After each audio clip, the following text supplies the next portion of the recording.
오늘부터 우리가 계속해서 이제 그리스도의 담대한 이 증인이 되기 위한 또 하나님의 말씀을 이 사도행전을 통해서 나누기를 원하는데요. 특별히 오늘은 사도행전 1장 12절에서 26절까지의 말씀을 통해서 무엇이 우리의 인생의 방향이 되는가, 그것에 대해서 함께 나누었으면 좋겠습니다. 예수님께서 부활하시고 승천을 하시죠. 그것이 오늘 이 본문의 배경이 되어집니다. 자, 그렇다면 당시에 그 제자들의 한번 그 상황들을 이제 생각을 해보자는 거죠. 먼저는 예수님께서 한번 죽으셨죠. 그래서 완전히 예수님께서 죽으셨을 거라고 생각하고 그 약물이가 완전히 흩어지는 일들이 있었습니다.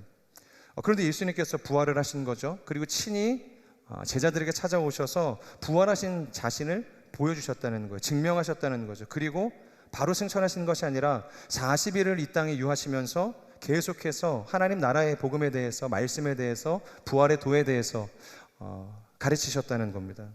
그때 제자들의 입장에서는 굉장히 흥분이 되고 감격스러운 순간이었을 겁니다. 아마 가슴이 벅차 올랐을 거라는 생각이 드는 거예요. 그러니까 역시 예수님께서는 우리를 사랑하셨다. 그러니까 우리를 버리지 않으셨다. 그분은 패배한 것이 아니라 오히려 더 큰 영광과 승리로 우리 가운데 찾아오신 것이다. 아마 별의별 생각이 그들의 생각과 마음과 삶을 지배했을지 모른다는 것이죠. 자, 그런데 그런 기쁨과 이 감격도 잠시이고 다시 한번 예수님께서 그들을 완전히 떠나버리는 사건이 일어나게 된 거죠. 그러니까 눈앞에서 몇 마디 약속의 말씀을 주시고 난 다음에 보는데 그냥 하늘로 들려서 사라져버리시는 거예요. 그게 어떤 말씀이었죠? 가장 중요한 말씀, 사도행전 1장 8절의 말씀. 그러니까 너희가 성령을 받게 될 것이고 예수의 증인이 될 것이다. 딱 이 한 말씀을 마치 유서와 같이 주시고 승천하셨다는 겁니다. 아마 이때 제자들이 겪었을 이 충격은 죽었던 예수님께서 다시 살아나셨을 때보다 더 크게 다가오지 않았을까, 그런 생각이 드는 거죠. 다시 한번 지도자가 사라져버리는 것을 경험하게 되었고 자신이 약물이었잖아요. 약물을 인도하던 유일한 목자 예수님이 부재하게 되는 상황들을 경험하게 된 것입니다. 그러니까 자연스럽게 갈 바를 알지 못했을지 모르겠어요. 우왕좌왕하는 마음들이 들었을 거라고 생각이 됩니다. 우리는 이제 어디로 가야 하는가? 이제 우리는 무엇을 바라보며 살아가야 하는가? 또다시 고기를 잡으러 가야 하는 것인가? 앞으로 도대체 무엇을 붙들며 우리의 인생을 올인할 수 있는가? 그런 생각들을 했을 거라는 겁니다. 분명 부활하신 예수님을 경험했기 때문에 그분이 진리이고 생명이라는 것을 부정하는 사람들은 아마 없었을 거예요. 하지만 혼란스럽고 막연하고 헷갈리는 이 현실 앞에서 당황스러운 마음이 찾아오는 것은 어쩔 수 없는 상황이었다는 것이죠. 여러분, 우리의 인생도 그렇지 않습니까? 예수님께서 진리라는 것을 몰라서 우리가 방황하는 것이 아니죠. 그분이 나의 생명이 되시고 나의 방패가 되시고 나의 도움이 되신다는 것을 내가 고백하지 못하기 때문에 우리의 인생에 절망이 찾아오고 두려움이 찾아오는 것이 아니라는 것이죠. 다 알지만 막상 우리가 현실에 직면하게 되면 동일한 마음과 동일한 선택과 결정들을 할 수밖에 없는 연약함이 우리 가운데 존재한다라는 것입니다. 우리도 똑같이 막연하고 혼란스럽고 어지러운 생각들과 사고가 지배할 수밖에 없다는 것이죠. 자, 그런데 실망할 것도 없고 그 제자들을 비난할 것도 없다는 거예요. 왜냐하면 원래 믿음이라는 것이 그런 겁니다. 믿음이라는 것이 원래 그런 것이에요. 우리에게 있어서 이 믿음이 있다고 해서 우리 인생의 모든 신앙의 문제, 상황의 문제, 관계의 문제, 의심의 문제, 고난의 문제가 일시에 해소되어지는 것은 아니라는 것이에요. 사도 바울도 예수의 부르심을 받고 걸어가는 모든 순간 속에서 고민하고 실패하고 넘어지고 기도하면서 땅끝까지 이르는 예수의 증인이 되었다는 것이죠.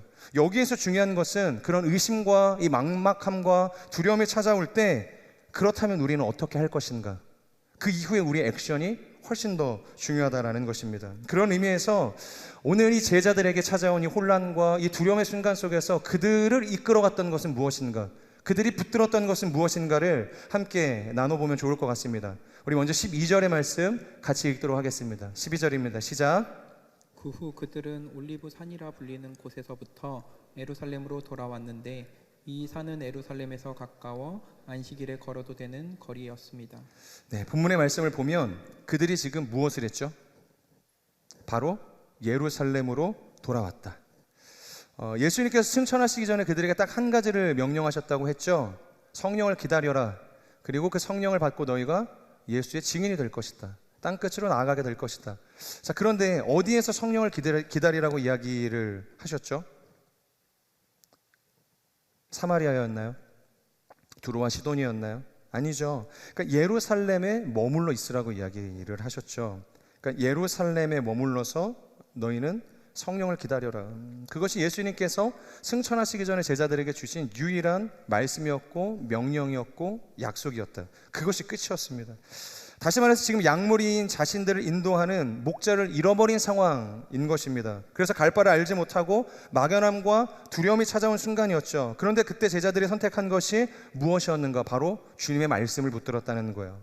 오직 주님의 말씀 앞에 순종하는 삶으로 나아가기를 결정했다는 것입니다. 야고보서 3장 4절을 보면 이런 이야기가 나옵니다. 큰 배가 있는데 작은 키가 그 배의 갈 길을 결정하게 된다는 거예요. 그 큰 배의 항로를 결정하는 유일한 수단이 뭐냐? 그 작은 배에 놓여진 키라는 거예요. 물론 이것은 혀를 잘 길들여야 한다. 그러니까 혀의 위험성에 대해서 이야기를 하는 말씀인 거죠. 그런데 여기서 이 키에 대한 것이 무엇이냐? 바로 말씀이라는 것입니다. 그러니까 혀를 길들이는 것도 말씀이고 그 배의 항로를 결정하는 것도, 우리의 인생의 항로를 결정하는 것도 결국에는 말씀이라는 거예요. 그러니까 말씀이 있어야 연약한 우리의 인생의 이 항로를 결정할 수 있게 되어진다는 거예요. 정확한 방향을 잡고 우리가 걸어갈 수 있게 된다는 것이죠. 우리의 인생의 방향도 이 말씀의 표대가 되지 않는다면 낭비되어지고 또 버려지는 인생으로 전락할 수 있다는 것입니다. 그래서 제자들은 말씀을 기억한 것이에요. 그냥 다른 것들은 생각하지 않았습니다. 예루살렘에 들어가는 것 자체가 사실 목숨을 걸고 들어가는 일이었거든요. 차라리 떠나는 것이 훨씬 더 현명한 선택이었을지 모르겠습니다. 그런데 예수님께서 떠나지 말라고 하니까, 약속한 성령을 예루살렘 안에서 기다리라고 이야기하니까 그냥 그거 하나만 붙들고 예루살렘 안으로 다시 들어가게 되었다는 것입니다. 그 한마디를 기억하고 순종한 것이에요. 그들은 결코 능동적으로 자체적으로 뭔가 대안을 세우고 그것을 돌파하려고 노력하지 않았다는 것이에요. 왜냐하면 그런 능동적인 우리의 태도는 무엇을 의지하게 만드냐면 우리의 본능을 의지하게 만들기 때문이에요. 우리의 본능. 여러분, 본능이 뭘까요? 그것은 바로 두려움을 피하는 것이에요. 그리고 내가 원하는 욕심을 추구하는 삶으로 이끌어간다는 것이죠. 이런 상황에서 우리가 뭔가를 결정하면 십중팔구 잘못된 결정을 내릴 수밖에 없는 것입니다. 불과 얼마 전만 하더라도 이 제자들이 경험했잖아요. 예수님께서 죽으시고 난 다음에 그들이 말씀을 붙들지 않고 본능을 의지했을 때 무엇을 하죠? 예수님을 버리고 돌아가는 부인의 사건들이 일어났다는 것을 그들이 알게 된 것이에요. 여러분, 이것이 본능을 선택한 그 결과였다는 것입니다. 이 오스일먼의 내 목소리를 들으라라는 책을 보면은 이런 내용이 있습니다. 제가 한번 읽어봐 드리겠습니다. 인생의 돌파구는 말씀을 신뢰하는 순종에서 온다. 때로 내가 자녀들에게 우스꽝스러운 지침을 주는 듯 보일 거다.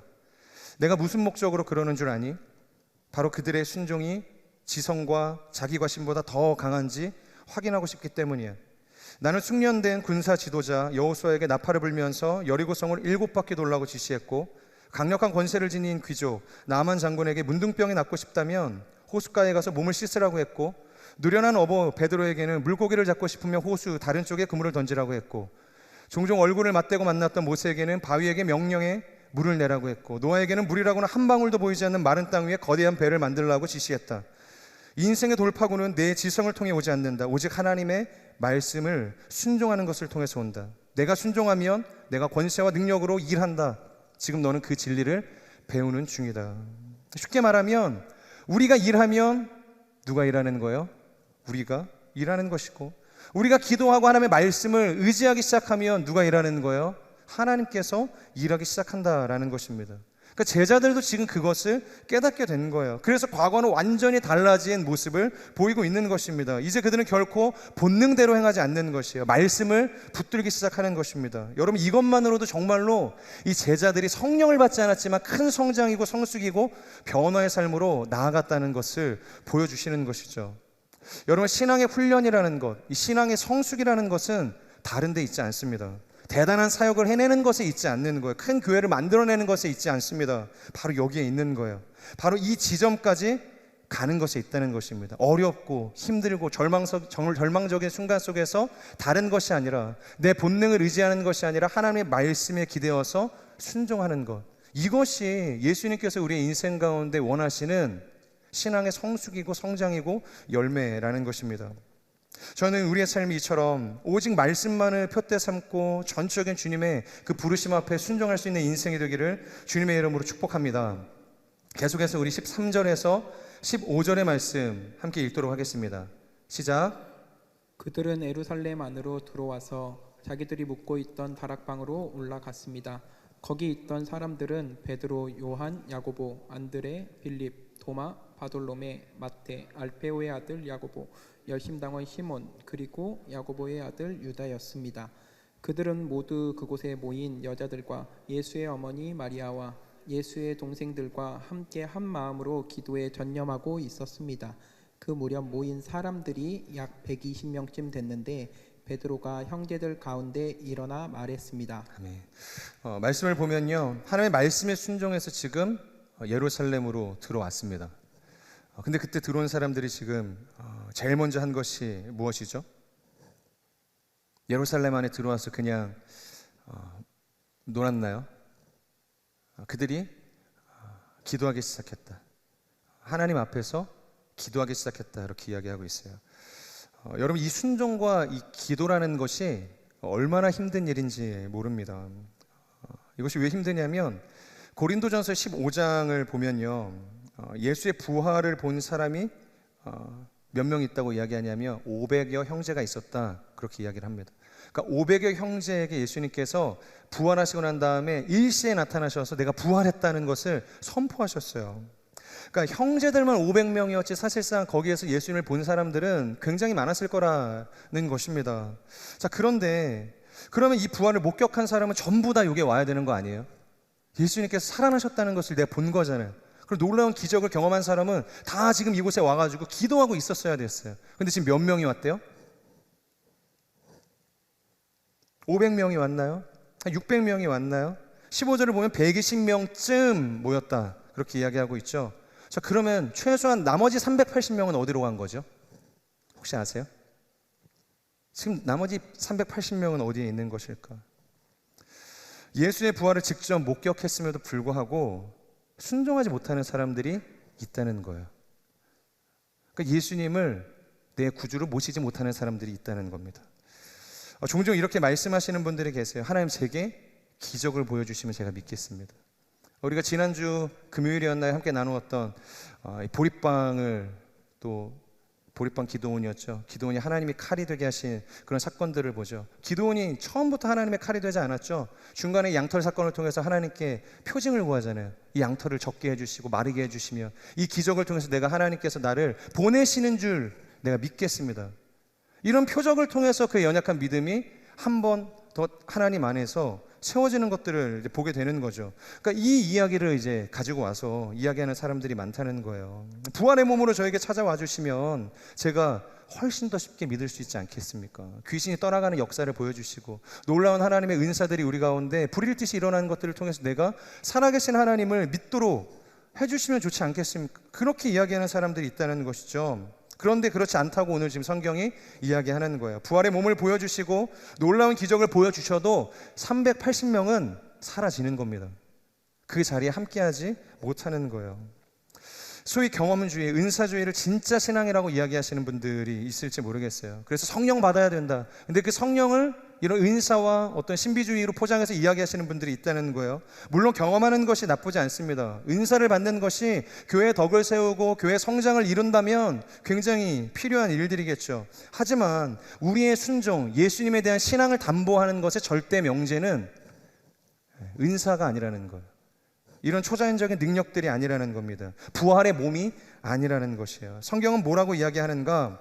누가복음을 보면 이렇게 이야기하죠. 아브라함의 품에 안긴 나사로를 바라보면서 이 부자가 절규를 하는 거예요. 세상에서 살 때는 사실 자기가 모든 것들을 다 누리며 살았잖아요. 그런데 지금은 이 담 너머에 안겨있는 이 거지 나사로를 보아하니 이 인생이 완전히 역전이 된 거예요. 어쩔 수 없이 자신은 이제 지옥에 갈 수밖에 없는 상황이라는 것을 인식했죠. 그때 아브라함에게 딜을 하는 거예요. 뭐라고 딜을 하냐면, 나는 어쩔 수 없지만 지금 이 땅에 살아가고 있는 나의 형제가 5이 있는데 그 5이라도 나 같은 인생을 이렇게 겪지 않도록 사람을 보내서, 나사로를 보내서 그들에게 이 때가 있음을 알게 해주시면 좋을 것 같다. 죽은 나사로가 살아 돌아가서 그들에게 복음을 전해줬으면 좋겠다, 그렇게 이야기한다는 거예요. 그때 아브라함이 부자에게 뭐라고 이야기하는가? 이미 그들에게 모세와 선지자들이 있다. 살아있는 모세를 이야기하는 게 아니죠. 모세의 글을 이야기하는 거예요. 선지자의 글들이 이미 그들에게 전해졌다고 이야기합니다. 그들은 그것을 들으면 된다는 거예요. 만약 그들의 말을 듣지 않는다면, 모세의 말씀, 토라를 듣지 않고 선지자의 글을 믿지 않는다면 죽은 자가 돌아가서 복음을 전해도 그들은 믿지 않을 것이다. 권할지라도 듣지 않을 것이다. 그렇게 이야기하는 거예요.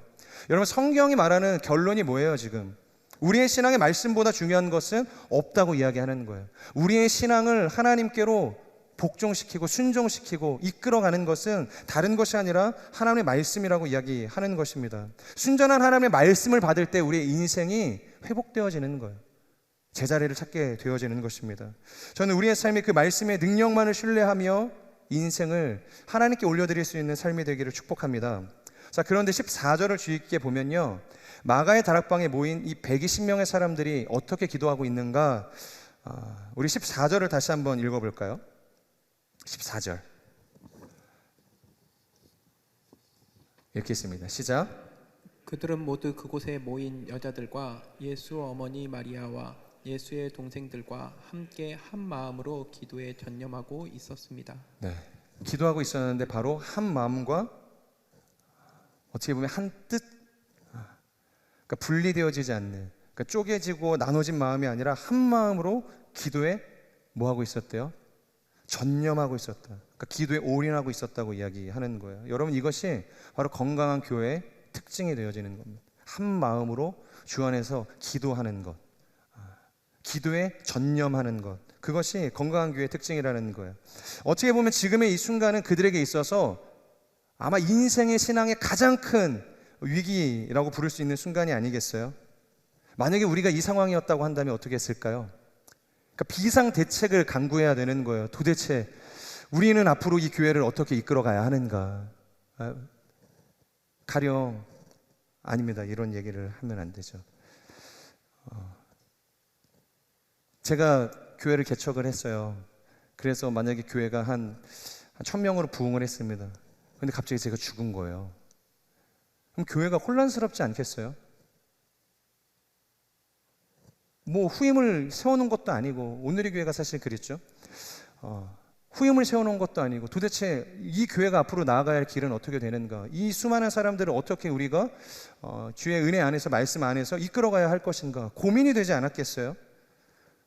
아마 수많은 회의들이 소집이 됐을 거고, 수많은 사람들의 의견을 물었을 것이고, 수많은 어떤 인생의 조력자들, 신앙의 선배들의 귀에 그 의견에 귀를 기울였을 거예요. 그런데 지금 이들이 모여서 한 것은 무엇이냐면, 누군가의 의견을 듣고자 회의를 주재하지 않았다고 이야기해요. 그러니까 회의했다고 이야기하지 않습니다. 토론하지 않았다고 이야기해요. 이 문제의 상황 앞에서 그들이 했던 것은 무엇인가? 하나님 앞에 한 마음으로 기도했다, 전력했다, 그러니까 올인했다고 이야기하는 것입니다. 여러분, 그래서 교회는요, 민주적이기보다는 영적인 공동체가 될 수 있어야 돼요. 성도의 의견을 잘 모아서 반영하는 것, 물론 좋은 교회죠. 그런 어떤 제도적인 역할들도 필요하지만, 그것이 좋은 공동체의 표본이 아니라 하나님의 뜻을 드러내고 하나님의 뜻을 따라서 성도들에게 영적인 나침판이 되어줄 수 있는 영적인 공동체가 하나님 보시기에 아름다운 공동체고, 우리가 추구해야 할 건강한 교회라는 것입니다. 여러분, 가령 피아노가 100대가 있다고 생각을 해보세요. 그렇다면 그 피아노를 어떻게 조율하시겠어요? 어떻게 이 피아노를 조율하시겠어요? 서로가 옆에 있는 피아노 소리에 귀를 기울이고 저마다 조율을 하면 제대로 된 조율이 될까요? 이 피아노는 이 피아노의 소리를 듣고, 이 피아노는 이 피아노의 소리를 듣고, 100대가 옆에 있는 서로의 피아노의 소리를 듣고서 조율하기 시작하면은 그건 조율이 되어지는 것이 아니라 정말로 완벽한 부엽을 만들어낼 수밖에 없는 거예요. 우리가 정말로 피아노를 조율하기를 원한다면 반드시 한 대를 기준으로 조율을 할 때 일치된 화음을 만들어낼 수 있는 것입니다. 그렇기 때문에 기도한다는 것이 무슨 의미냐면, 바로 예수 그리스도를 중심으로 우리가 조율되어진다는 거예요. 그러니까 우리의 신앙이 예수 그리스도 안에서 조율되어진다는 것을 의미하는 것입니다. 바로 그런 공동체가 될 때 분열이 없는 거예요. 다툼이 사라지는 것입니다. 그리고 서로 한 마음이 되어 주님의 뜻을 따라서 건강한 교회를 세워갈 수 있는 것입니다. 저는 우리가 그 예수 그리스도 안에서 기도하면서 서로의 불일치한 마음들을 조율할 수 있는 거룩한 교회가 되기를 주님의 이름으로 축복합니다. 자, 그리고 이어서 15절의 말씀 다시 한번 읽도록 하겠습니다. 15절의 말씀 시작. 그 무렵 모인 사람들이 약 120명쯤 됐는데 베드로가 형제들 가운데 일어나 말했습니다. 지금 15절을 보면 마가의 다락방에 모인 사람의 수가 몇 명이었다 그랬죠? 120명. 어찌 보면 되게 초라한 숫자인 것 같아요. 예수님께서 이 120명 불러놓고서 말씀 선포해놓고서 세상 맡겨놓고 가신 거잖아요. 아까 말씀드린 것처럼 예수님께서 부활하신 후에 일시에 보인 사람만 하더라도 최소 500명인데 그 외에도 부활하신 예수님을 만난 사건들이 복음서를 보면 곳곳에 등장을 한다고 한다면 훨씬 더 많은 사람들이 사실 모일 수 있는 가능성들이 있었죠. 그럼에도 불구하고 이 120명만 남은 거예요. 그러니까 인간적으로 볼 때 숫자적으로 우리가 계산을 하면 너무 초라한 숫자라고 볼 수 있는 거죠. 그런데 개역개정에서는 이 숫자를 뭐라고 번역을 해서 표현을 하고 있냐면 그때 모인 무리가 약 120명이나 되더라. 120명이나 되었다. 고작 120명이 아니라 120명이나 되었다, 그렇게 표현을 하고 있는 거예요. 그러니까 오늘 성경은 지금 성령을 구하기 위해 남아있는 이 사람들의 숫자를 굉장히 크게 지금 쳐주고 있다는 거예요. 관대함일까요? 정신승리일까요? 아니라는 겁니다. 여러분, 앞으로 이 성령을 받은 사도들의 이 선교 행전을 보면 이스라엘에서 유럽과 로마에 이르기까지 거치가 없는 이 복음의 행전들이 펼쳐지는데 그 넓은 지역에 복음을 전하는 데 있어서 딱 한 사람 필요했어요. 딱 한 사람. 유럽 전역을 변화시키는 그 주역에 딱 한 사람. 누구예요? 사도 바울. 사도 바울 한 명, 성령 받은 사도 바울 한 명이면 유럽 전체가 다 변하는 겁니다. 예수께서도 뭐라고 이야기하시는가? 너희가 성령을 받으면 내가 너희 가운데 행했던 모든 일보다 훨씬 더 큰 일들을 너희가 할 것이다. 여러분, 이것은 결코 예수님의 이 비약과 이 과장을 이야기하는 것이 아닙니다. 이것이 팩트예요. 왜냐하면 이것이 성령의 능력이기 때문인 것입니다. 자, 그런데 지금 그 성령을 사모하는 사람들이 몇 명이 모였어요? 120명. 할렐루야.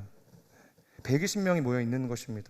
그러니까 하나님께서는 지금 이 숫자가 고작 120명 밖에가 아니라 120명이나 되는 큰 군대처럼 보여질 수밖에 없다고 지금 성경이 이야기하고 있는 것입니다. 여러분, 아무런 영향력 없는 이 3,000명의 사람과 놀라운 성령의 능력을 받은 300명이 만나면 여러분 누가 변화될까요? 300명이 아니라 120명. 3,000과 120명이 만나면 누가 이기겠어요? 누가 변화되겠어요? 너무 어려운 질문을 제가 했나요? 우리가 2장으로만 넘어가더라도 120명도 사실 아니었죠. 성령 받은 이 베드로 한 사람이 거리로 나가서 하나님의 말씀을 선포하기 시작했을 때 3,000명이 일시에 변하고 회개해서 성령 받았다. 성경이 그렇게 이야기하고 있는 것입니다. 여러분, 하나님 나라의 싸움은요, 단순한 숫자 싸움이 아닌 거예요. 무슨 싸움이에요? 능력 싸움인 것입니다. 그 능력은 바로 성령을 이야기하는 것이고 성령의 능력을 받은 하나님의 사람들이 써내려가는 스토리라는 것입니다. 저는 우리의 삶이 바로 그 성령 받은 사람이 돼서 그리스도의 담대한 증인이 될 수 있기를 주님의 이름으로 축복합니다. 계속해서 16절의 말씀 우리 같이 한번 읽겠습니다. 16절 시작. 형제들이여, 예수를 체포한 사람들의 앞잡이가 된 유다에 관해 성령께서 다윗의 입을 통해 미리 말씀하신 성경이 이루어질 수밖에 없었습니다. 네.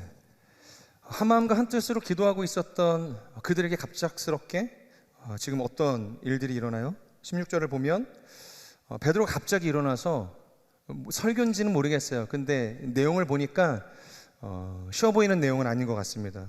그런데 당황스럽게도 그 주제가 뭐냐면 갑자기 유다 이야기를 하는 거예요. 유다.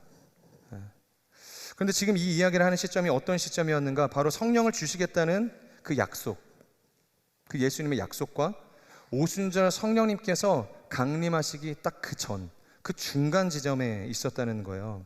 그런데 이 중간 지점에서 갑자기 베드로가 꺼내는 주제가 뭐예요? 유다의 이야기. 유다가 누구예요? 배신자 아니었습니까? 끔찍한 배신자였죠. 도대체 이유가 무엇이었을까? 그것은 이 유다의 이야기가 우리가 성령을 받는 데 있어서 굉장히 중요한 지점에 있기 때문입니다. 유다는 예수님의 제자 중에 한 사람이었죠. 가장 지척에서 이 12명의 반열에 있었던 사람이었잖아요. 그런데 결국 예수님을 팔았던 우리 식구의 수치인 거예요. 우리 가족의 수치인 것입니다. 그래서 제자들도 유다 이야기는 덮어놓고 꺼내지를 않았던 것이죠. 그 이야기를 해봐야 사실 좋을 게 없는 거예요. 그래서 다 침묵하고 넘어간 겁니다. 굳이 이야기를 꺼내서 서로 간에 불편하게 만들고 싶지 않은 거예요. 수치스럽게 만들고 싶지 않았던 것입니다. 여러분, 우리의 인생에도 이러한 수치스러운 일들이 있지 않습니까? 굳이 누군가가 나에게 묻지 않는다면, 아니 물어도 사실 이야기하고 싶지 않을 우리 가정의 수치가 있어요. 나의 인생의 흑역사가 있습니다. 결국에는 우리가 그것을 묻어두고 잊어버리고 살아갈 때가 얼마나 많은지 모른다는 거예요. 그런 게 없는 사람이 없습니다. 그런 인생에 안타까운 서사가 없는 사람은 이곳에 없다고 저는 생각을 해요. 자, 그런데 지금 이 베드로가 이 유다의 문제를 처리하고자 했을 때 지금 사용한 방법이 뭐냐? 그것을 덮어둔 게 아니었다는 거예요. 뭐였죠? 갑자기 끄집어내기 시작했어요. 들추어내기 시작했어요. 공개적으로 이 이야기를 하기 시작했다는 거예요. 누가요? 베드로가. 그럼 베드로가 어떤 사람이었죠? 베드로가 이 유다의 이야기를 꺼낼 때 이게 남 이야기가 사실 아니거든요. 왜냐하면 베드로도 사실 배신자였잖아요. 예수님 부인하고 떠났던, 유다랑 사실 다를 바가 없는 인생이었다는 거예요. 자, 그런데 거기 모여있던 사실 이 120명의 사람 중에 예수님께서 잡히시던 그 밤에 이 배신자 유다와 다르게 예수님 곁을 지켰던 사람이 누가 있었어요? 한 사람이라도 예외가 있나요? 최소한 여기 모인 이 120명 중에는 없었다는 거예요. 아무도 예수님의 그 죽어가는 곁을 지킨 사람은 없었다는 거예요. 전부 다 유다와 같이 도망쳤고 배신했고 자신의 생명을 지키기 위해서 주님을 버리고 떠났다는 것입니다. 누구도 이 배신의 문제에서 자유할 사람들이 그곳에서 모여서 기도하고 있는 사람 중에는 없었다는 거예요. 오지 않았던 380명 중에도 없었고 모두가 다 이 배신자 유다와 같았어요. 그래서 사도들은 사실 이 문제를 거북해하고 그냥 덮어두고 싶었던 거예요. 굳이 언급하고 싶지 않았던 것이죠. 자, 그런데 오늘 베드로가 이 유다의 이야기를 꺼내면서 정말 해결하고 싶었던 것이 무엇인가? 그것은 제가 볼 때는 본질적으로는 이 빈 자리에 대한 직무를 누군가에게 맡기고자 하는 성령의 감동에 따라서 일어난 것이겠죠. 근데 묵상을 하면 할수록 그러니까 자신의 이 죄의 문제를 해결하고 싶었던 것은 아닐까라는 생각이 드는 거예요. 내가 유다와 같은 똑같은 죄인인데, 그러니까 이 문제가 우리 안에서 해결되어지지 않고 우리가 어떻게 성령을 받을 수 있는가? 이 문제를 우리가 덮어놓고 해결하지 않고 어떻게 하나님의 사람으로 하나님의 사역들을 감당할 수 있는가? 그런 생각이 들었던 것입니다. 여러분, 유다는요 이 죄에 대해서 성령 받기를 거부했기 때문에 자기 의 때문에 자살했어요. 맞죠? 회개하기를 거부했다, 성경이 그렇게 이야기를 하죠. 그런데 최소한 여기 모인 사람들은 비록 유다와 같은 죄인이었지만 유다와 달랐던 딱 한 가지가 있었어요. 그게 뭐냐면 바로 그들이 성령 받기를 간절히 사모했다는 것입니다. 간절히 사모했어요. 그들은 다시 시작하고 싶었고 새로운 인생을 살아내고 싶었어요. 여러분, 죄는 덮는다고 해서 해결이 되지 않습니다. 내가 침묵하고 드러내지 않는다고 해서 그것이 해결되어지지 않는 거예요. 하나님께서는 다 아시기 때문에. 그렇기 때문에 성령님께서 오셔서 그 죄의 문제를 들추어내기 시작할 때 하나님 안에서, 성령 안에서 그 문제가 비로소 해결이 되어진다는 것입니다. 우리가 성령님께 그 죄의 문제를 가지고 나아가서 이 죄에 대한 애통함을 가지고 마치 다윗과 같이 자신의 그 범죄를 하나님 앞에 올려드리며 제발 주님의 성령을 나에게 거두지 마십시오. 다시 한번 주님을 향한 그 구원의 즐거움을 회복시켜 주십시오. 그렇게 간절히 기도하기 시작할 때 하나님께서 그의 마음을 만지시고 인생을 회복시켜 주신다는 것입니다. 사랑하는 여러분, 죄의 문제만큼은 하나님 앞에서 정직할 수 있는 인생이 되기를 주님의 이름으로 축복합니다. 내 안에 해결되어져 있지 않는 음란의 문제, 관계의 문제, 교만과 탐욕과 부정의 문제들, 거짓의 문제들 다 주님 앞에 올려드리고 성령 안에서 회복할 수 있는 하나님의 사람들이 되기를 주님의 이름으로 축복합니다. 아멘. 해결하셔야 돼요. 해결하셔야 됩니다. 그렇게 유다의 이야기를 하면서 자연스럽게 이 공석에 대한 이야기를 해요. 야, 우리가 원래 12명이었는데 지금 한 사람이 부족하지 않냐. 그래도 이 한 사람의 이 문제를 해결해야 하지 않겠냐. 그래서 시편에 기록된 말씀을 언급을 하면서 그 직무를 다른 사람에게 맡기게 하십시오. 이 시편의 말씀을 이야기를 하면서 새로운 사람을 선출하자고 제안을 하는 것이죠. 자, 그래서 그러면 어떤 사람이 그 새로운 이 사도의 반열에 들어올 수 있는가에 대해서 이야기를 하는 것이죠. 그래서 누군가를 선정할 것인가 이야기를 하다가 결국에는 두 가지를 이야기를 합니다. 21절의 말씀 우리 같이 한번 읽어볼까요? 21절 시작. 그러므로 주 예수께서 항상 우리와 같이 다니던 동안에 곧 요한이 세례를 주던 때부터 시작해 예수께서 우리들 가운데서 하늘로 올리워 가시기까지. 네. 21절을 보면 첫 번째 조건에 대해서 이야기를 하는데 바로 우리와 항상 함께 다니던 사람 중에 한 사람이어야 한다. 그렇게 이야기를 하고 있습니다. 그러니까 예수와 함께 더불어서 항상 함께 했었던 자 중에서 한 사람을 세워야 한다. 자, 그렇다면 여러분 이것이 어떤 의미일까요? 항상 우리와 함께 했던 사람. 동행이라고도 우리가 표현을 하죠. 그러니까 동행이라는 이 표현 어떤 사람을 이야기하는 것일까요? 단순히 그냥 동행하면 되는 걸까요? 한 침대를 공유하는 이 부부 사이에도 소위 동상이몽, 매일처럼 다른 생각을 하면서 살아가죠. 어떻게 우리는 이렇게 다른가? 지금 벌써 15년을 살았는데도 가장 가까운 사람의 마음을 읽는 것이 세상에서 제일 어려워요. 단순히 물리적이고 이 공간적인 개념 그것을 공유하는 것을 지금 동행이다 그렇게 성경이 이야기하고 있는 것은 아닐 것입니다.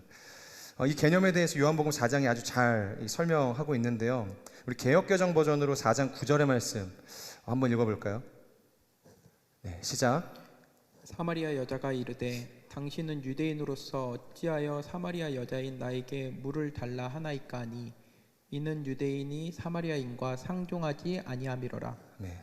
9절을 보면 지금 상종하지 않는데요 이렇게 이야기하죠.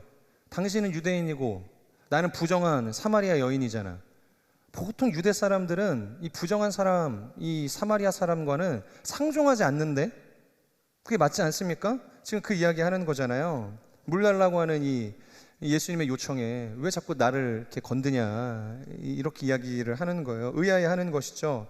그런데 여기서 이것을 원어적인 의미로 해석을 하면 이 상종이라는 것은 서로의 필요에 의해서 가진 것을 나눈다라는 의미가 있어요. 그러니까 서로의 필요예요. 서로의 필요. 그러니까 이 사람의 필요에 의해서 내가 그 필요를 채워줄 수 있으면 내가 가진 것을 기꺼이 나눠주는 거예요. 그것이 상종한다라는 의미인 것이죠. 자, 그러니까 상종하지 않겠다는 것은 무슨 의미일까요? 내가 너와 나눌 게 없다는 겁니다. 그러니까 내가 너의 이 필요를 채워줄 수 있는 게 없다는 것을 이야기를 하는 거예요. 도움을 줄 수 없다는 것입니다. 자, 그런데 이 여인이 이렇게 말한 이유는요, 당시 유대인들이 가지고 있는 이 정결에 대한 개념 때문이었어요. 사실은 그러니까 아무리 깨끗하게 만들어지고 포장이 된 물건도 조금이라도 부정한 것에 닿으면 그것은 어떻게 돼요? 부정해지는 거예요. 99.9999% 정결한 이 물건도 0.0001% 부정한 물건에 닿으면 그냥 부정인 거예요. 이것이 정결의 논리였다는 것이죠. 이것이 정결의 핵심이었다는 것이에요. 그렇기 때문에 유대인은 거룩하고 정결한 사람이기 때문에 부정한 이 사마리아 사람들과 관계를 맺는 순간 당신도 부정해질 것인데 왜 자꾸 나를 건드냐는 거예요. 자꾸 나에게 뭔가를 관계 맺자고 이야기하냐 이 이야기를 하는 것입니다. 부정한 나에게 닿는다는 것은 당신도 부정해진다는 것인데 왜 자꾸 이런 소리를 하냐고 이 여인이 괜찮겠냐? 이렇게 물어보는 거예요. 그런데 예수님께서 뭐라고 하세요? 예수님께서 괜찮다는 겁니다. 그리고 예수님께서 다 그걸 안다는 거예요. 그러니까 각설하고 나에게 물 좀 다오 그 이야기하고 계시는 거예요. 지금 예수님은 전혀 다른 인생의 신앙의 거룩에 대해서 소개하고 계시는 것입니다. 부정한 것에 닿아서 이 거룩했던 것이 부정해지는 것 그것이 아니라 부정한 것에 거룩한 것이 닿아서 그 부정하고 부패했던 것이 도리어 거룩해지는 역사, 이것이 예수님께서 새롭게 들고 오시는 정결의 개념이라는 거예요. 여러분, 이것이 바로 오늘 사도를 선출하는 첫 번째 조건에서 이야기하는 동행인 겁니다. 동행. 바로 예수의 마음을 가지고 그분의 가르침을 따라서 서로를 용납하고 받아들이는 무리들. 열심당한 베드로도, 조국의 매국노였던 이 세리 마태도 서로를 향해서 분리의 장벽, 이념의 탑을 쌓아내고 격리하는 것이 아니라 서로를 상관하며 서로의 부족함을 내가 가진 것으로 채워주기를 거절하지 않는 사람들, 그래서 온전케 해주는 무리들, 이것이 바로 예수와 동행하는 사람들이 가지고 있는 진짜 의미인 거예요. 그러니까 예수라는 것을 나눠줄 수 있는 사람이어야 한다는 거예요. 그러니까 예수를 가지고 있는 사람이어야 한다고 지금 이야기를 하는 것입니다. 같은 순에 있다고 해서 함께하는 것이 아닙니다. 같은 공동체에 있다고 해서, 같은 예배를 드리고 있다고 해서 우리가 동행하고 있는 것이 아니라는 거예요. 오직 우리의 그 동행에 이 예수님의 사랑과 은혜가 중심이 되어서 그 예수님의 사랑과 은혜를 흘려보내기 시작할 때, 그래서 조금 부족한 이 예수의 사랑을 내가 가진 사랑으로 나눠줄 수 있을 때, 여러분, 그것이 진정한 공동체 안에서의 동행이 되어지는 줄을 믿습니다. 저는 우리의 순위, 우리의 공동체가, 우리가 걸어가는 모든 신앙의 여정들이 이 예수 그리스도 중심으로 동행할 수 있는 거룩한 인생이 되기를 주님의 이름으로 축복합니다. 두 번째 조건에 대해서 이야기를 합니다. 바로 주님의 이 부활의 증인이 될 수 있는 사람이어야 한다, 그렇게 이야기를 하는데 22절의 말씀 같이 읽겠습니다. 시작. 함께 다니던 사람들 가운데 하나를 뽑아 우리와 함께 예수의 부활에 대한 증인이 되게 해야 합니다. 네, 사도가 되는 조건의 두 번째 큰 명제가 뭐냐? 바로 부활의 증인이 돼야 한다. 우리 서로를 바라보시면서 그렇게 한번 축복했으면 좋겠습니다. 부활의 증인이 되십시오. 네. 부활의 증인이 돼야 하는 거예요. 그런데 여러분, 누가 부활의 증인이 될 수 있을까요? 누가 부활의 증인이 될 수 있는가? 그것은 바로 부활을 경험한 사람만 부활의 증인이 될 수 있어요. 내가 하고 싶다고 해서 이 부활을 전할 수 있는 게 아니라는 거예요. 그런 의미에서 만약 우리의 삶과 신앙의 이 부활의 도가 전해지고 있지 않다면 그것은 우리가 가지고 있는 이 MBTI 기질 때문은 아니에요. 내가 너무 극아이 성향이라서 나는 이게 참인 걸 알지만 나는 이 부활을 담대하게 전하지 못하겠어. 단순히 기질 때문은 아닐 수 있다는 거예요. 나의 연약함 때문은 아닐 수 있을지 모르겠다는 거예요. 정말 본질적인 이유는 무엇인가? 내가 진실로 이 주님의 부활에 참여했다는 믿음이 없기 때문일 수도 있겠다는 거예요. 여러분, 맛집은 홍보하지 않죠? 홍보하지 마세요, 이렇게 얘기해도 맛집은 홍보가 되기 마련입니다. 줄 서서 먹는 거예요. 산천 오지를 차 타고 가가지고 걸어가서 그냥 그 맛집에서 먹는 거예요. 그리고 인스타 찍어가지고 올리지 말래도 막 그렇게 올리는 겁니다. 정말로 우리가 그것을 맛집이라고 경험하면 홍보하게 돼 있습니다. 정말로 예수님께서 죽으시고 부활하셨다는 그 부활의 경험이 우리 가운데 있다면 어떻게 우리가 잠잠할 수 있겠어요? 우리가 어떻게 침묵할 수 있겠어요? 진짜 이유는 내가 진실로 그 주님의 부활에 참여하지 못했기 때문일 수도 있다는 거예요. 우리가 잘 아는 기독교 변증가 C.S. 루이스가 자신의 저서에서 이런 이야기를 했습니다. 이제 당신 스스로 선택해야 합니다. 예수님이 과거와 현재의 하나님의 아들이라고 믿든지, 아니면 미친 사람이나 그보다 더 상태가 나쁜 어떤 존재로 보든지 둘 중에 하나입니다. 여러분은 그를 바보라고 몰아칠 수도 있습니다. 귀신 들렸다고 하면서 그에게 침을 뱉을 수도 있고 돌을 던질 수도 있습니다. 그러나 그렇게 하지 못하겠다면 그의 발 앞에 엎드려 주님이야말로 나의 하나님입니다 라고 고백해야 합니다. 위대한 스승이니 성자니 하는 허튼 생각에 빠져서 그분에게 어울리지도 않는 말을 붙여서는 안 된다는 말입니다. 여러분, 성경은 시공간을 초월해 끊임없이 우리에게 도전하고 있어요. 요한도 그랬고 예수님도 그랬고 지금 새로운 사도를 선출하고 있는 그 순간에도 우리에게 동일하게 지금 요청하고 있는 것입니다. 그래서 도대체 너희는 나를 누구라고 하느냐?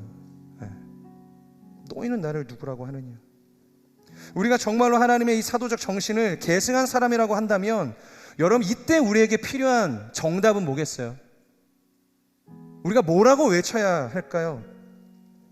주님의 다시 오심에 대한 약속을 믿고 그분의 증인이 되어서 세상을 살아가야 할 우리의 입술에서 터져나와야 할 고백이 뭐냐라는 거예요. 이미 주님께서 요한복음을 통해서 우리에게 말씀해 주셨어요. 주님은 부활이요 생명이십니다. 주님을 믿는 자는 죽어도 살 것이고 살아서 주를 믿는 자는 영원히 죽지 않을 것입니다. 내가 이것을 100% 믿어야 되는 거예요. 순전하고 흠없이 믿는다는 고백으로 나아갈 수 있어야 되는 것입니다. 여러분, 우리의 인생은 이것을 고백할 수 있는가, 고백할 수 없는가의 싸움이라는 거예요. 여러분, 선택의 문제가 아니에요. 생과 사의 문제와도 같다는 것입니다. 천국 아니면 그냥 지옥인 거예요. 그렇게 큰 문제인 것입니다. 만약 지금 내가 이것을 고백할 수 없다면, 혹은 내가 이 부활에 대한 체험도 없고 경험도 없다고 한다면, 여러분, 성령 구해야 돼요. 성령의 충만함을 구해야 됩니다. 성령께서 오셔서 우리로 하여금 부활의 증인이 될 수 있도록 우리를 완전히 변화시켜 주셔야 돼요. 우리 가슴에 한번 손을 얹고서 이렇게 고백해 보시겠어요? 모르겠습니다. 여기에 얼마나 많은 사람들이 부활의 확신이 있을지, 그리고 얼마나 많은 사람들이 부활에 대해 의심하고 확신하지 못하고 살아가는지를 모르겠습니다. 하지만 우리가 이렇게 동일한 마음을 가지고 고백했으면 좋겠습니다. 사랑하는 주님, 따라해 주시면 좋을 것 같아요. 제가 주님의 부활을 체험하길 원합니다. 그래서 주님의 부활을 증거하길 원합니다. 나는 내 힘으로 살 수 없습니다. 주님의 성령을 부어주십시오. 성령의 능력으로 주님의 부활을 누구보다 온전하고 완전하게 경험하고 믿을 수 있게 하옵소서. 예수님의 이름으로 기도합니다. 아멘. 여러분, 우리 인생 가운데 지금 필요한 것이 무엇인가? 혼란스럽고 혼돈하고 가야 할 바를 알지 못하는 우리의 인생의 이 여정을 바로 세워주는 것이 무엇인가? 그것은 하나님의 말씀입니다. 그런데 하나님의 말씀이 우리 가운데 주어져도 여러분, 그 말씀을 우리가 신뢰할 수 없다면 그 다음에 우리에게 필요한 것은 무엇인가? 바로 성령인 거예요. 성령께서 오셔서 그 진리이신 말씀이 우리 안에서 깨닫게 되어져야 하는 겁니다. 진리의 성령이 너에게 오시면 그 진리가 너희를 자유케 할 것이다. 그 자유하다는 이야기는 깨닫게 되어진다는 것입니다. 우리가 평생을 이 주님의 말씀을 들으며 살아왔죠. 근데 여전히 로고스, 확신이 없어요. 그냥 텍스트, 그냥 죽어있는 말씀인 것입니다. 그런데 성령께서 오늘 우리 가운데 오시면 이 죽어있던 말씀이 우리에게 말을 걸어오기 시작을 하는 거예요. 정말로 너희는 나를 누구라 하느냐? 그 질문 앞에 여러분들이 말을 걸어오는 그 성령의 음성을 통해서 고백할 수 있게 되어지는 것입니다. 주님은 부활이세요. 주님은 생명이십니다. 제가 그 부활의 주님을 믿습니다. 저는 우리가 그 말씀을 신뢰하고, 말씀이 신뢰되어지지 않는다면 성령을 통해서 그 말씀을 온전히 깨달을 수 있는 거룩한 인생이 되기를 주님의 이름으로 축복합니다. 우리 같이 말씀을 기억하면서 기도하도록 하겠습니다. 하나님, 인생의 이 방황 속에서 어디를 가야 할지 몰라 방황하고 있는 우리의 인생 가운데 정말로 우리가 구해야 할 것이 무엇인가를 알게 해주시니 감사합니다.